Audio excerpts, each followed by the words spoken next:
कांग्रेस ने आरोप लगाया है कि खट्टर सरकार के अंदर सब कुछ ठीक नहीं चल रहा है। हरियाणा प्रदेश कांग्रेस के कोषाध्यक्ष रोहित जैन ने मुख्यमंत्री मनोहर लाल खट्टर से पूछा है कि वो बताएं कि आईएएस अधिकारी रानी नागर अपने पद से इस्तीफा क्यों दे रही हैं। कई कर्मचारियों को अभी तक वेतन क्यों नहीं मिला। लॉकडाउन के दौरान सरकार मध्यम वर्ग के लिए क्या कर रही है और किसानों की फसल खरीद के लिए सरकार आखिर कर क्या रही है। कांग्रेस क्यों आरोप लगा रही है कि खट्टर सरकार के अंदर सब कुछ ठीक नहीं चल रहा और क्यों प्रदेश की आर्थिक स्थिति पर सवाल उठ रहे हैं। इस बारे में खास मुलाकात की है मेरे सहयोगी अनिल कुमार ने हरियाणा प्रदेश कांग्रेस के कोषाध्यक्ष रोहित जैन से।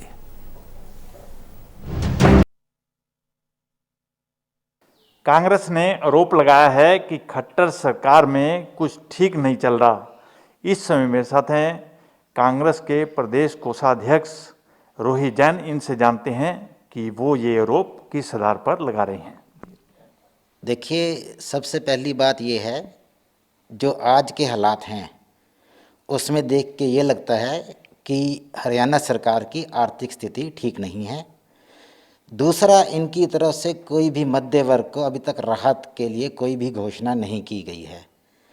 और तीसरी बात यह है कि सरकार के अंदर ही कुछ ऐसा चल रहा है जिससे यह प्रतीत होता है कि सब कुछ ठीक नहीं है, क्योंकि इनके आईएएस क्योंकि एक हर युवा का एक सपना होता है कुछ करने का, और आईएएस के लिए लाखों युवा सोचते हैं कि हम आईएएस बने, और उनमें से कुछ युवा जब आईएएस बन जाते हैं तो उसमें से इस्तीफ़ा देने पे कोई अगर मजबूर हो रहा है, जैसे हमारे हरियाणा में आईएएस जो हैं रानी नागर जी हैं, पता चल रहा है कि वो इस्तीफ़ा देना चाहती हैं, तो क्या कारण है, तो ये देखने वाली और सोचने वाली बात है।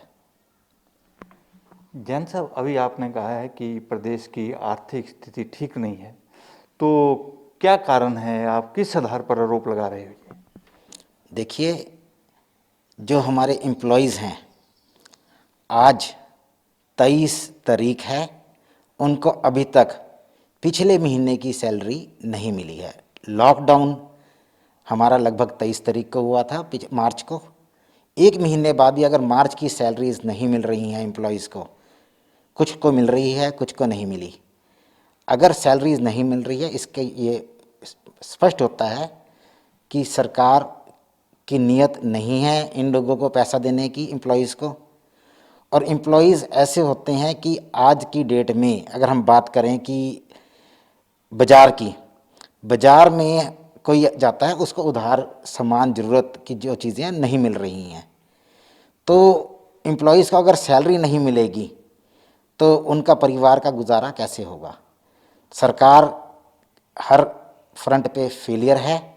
जब एम्प्लॉयज़ को आप सैलरी नहीं दे पा रहे हो तो इससे स्पष्ट हो रहा है कि आपकी आर्थिक स्थिति ठीक नहीं है। जैन साहब, सरकार तो कोरोना महामारी से लोगों को बचाने में लगी है और दूसरा किसानों की फसल खरीद रही है, तो हो सकता है कि ये वजह हो कि कर्मचारियों को तनख्वाह ना मिल रही हो। देखिए, सबसे पहले मैं ये बताऊंगा कि कांग्रेस पार्टी सरकार के साथ है हर तरह से इस महामारी के लड़ने के लिए।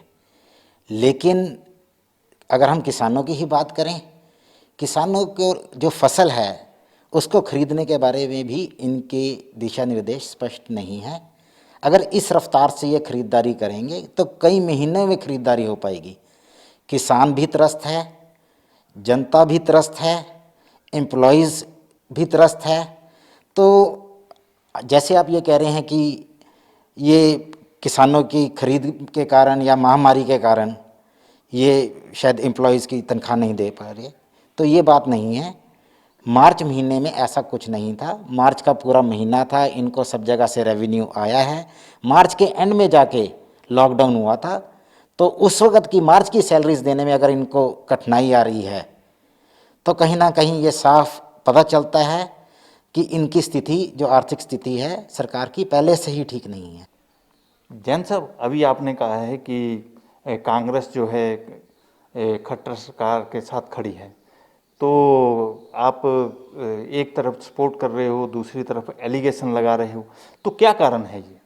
देखिए, सीएम साहब रोज़ 5 बजे शाम को प्रेस ब्रीफिंग करते हैं, बताते हैं कि क्या कर रहे हैं वो, तो उन्हें स्पष्ट करना चाहिए कि आर्थिक स्थिति के बारे में क्या पोजीशन है हमारे खजाने की यहाँ पे हरियाणा में, लोगों को सैलरीज क्यों नहीं मिल पा रही है। दूसरी बात कि मध्य वर्ग के लिए उन्होंने अब तक क्या कदम उठाए हैं उनको राहत देने के लिए। और तीसरा, जो इनकी एक आईएएस इस्तीफ़ा देने को मजबूर है, उसके क्या कारण हैं।